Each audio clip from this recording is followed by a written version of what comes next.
തിരുവനന്തപുരം പൗർണമിക്കാവ് ബാലത്രിപുര സുന്ദരി ദേവി ക്ഷേത്രത്തിലെ മംഗല്യവേദിയിൽ 216 യുവതി യുവാക്കൾ വിവാഹിതരായി. ക്ഷേത്രവളപ്പിൽ സജ്ജമാക്കിയ പ്രത്യേക ഓഡിറ്റോറിയത്തിലായിരുന്നു ചടങ്ങ്.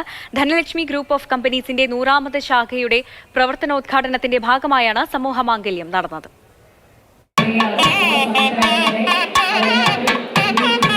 മീനമാസത്തിലെ പൗർണമി നാൾ ബന്ധുക്കളുടെയും അതിഥികളുടെയും അനുഗ്രഹത്തോടെ 216 യുവതി യുവാക്കളുടെ വിവാഹം. കേരളം, മഹാരാഷ്ട്ര ഉൾപ്പെട്ട സംസ്ഥാനങ്ങളിൽ വിവിധ ആദിവാസി ഊരുകളിൽ നിന്നുള്ള യുവതി യുവാക്കളാണ് വിവാഹിതരായത്. ആശംസകളോടെ, പ്രാർത്ഥനകളോടെ ഒരുമിച്ച് താലിയണിയിച്ചുകൊണ്ട് പുതിയ ജീവിതത്തെക്കുറിച്ചുള്ള പ്രതീക്ഷകളായിരുന്നു വധൂവരന്മാർക്ക്.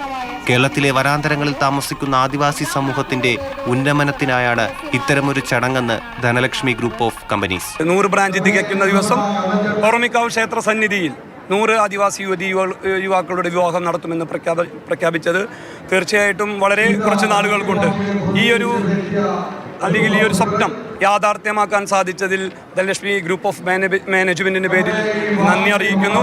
കഴിഞ്ഞ ഒരു വർഷത്തെ പരിശ്രമത്തിനൊടുവിലാണ് 216 യുവതി യുവാക്കളെ കണ്ടെത്തിയത്. കഴിഞ്ഞ ദിവസം ഊരാചാരപ്രകാരമുള്ള ചടങ്ങുകളെല്ലാം നടത്തിയ ശേഷമാണ് വധൂവരന്മാരും ബന്ധുക്കളും വിവാഹത്തിനെത്തിയത്. വിവാഹ ചടങ്ങ് ടാലന്റ് റെക്കോർഡ് ബുക്കിലെ ഏഷ്യൻ റെക്കോർഡ്സിൽ രേഖപ്പെടുത്തി. മാതൃഭൂമി ന്യൂസ്, തിരുവനന്തപുരം.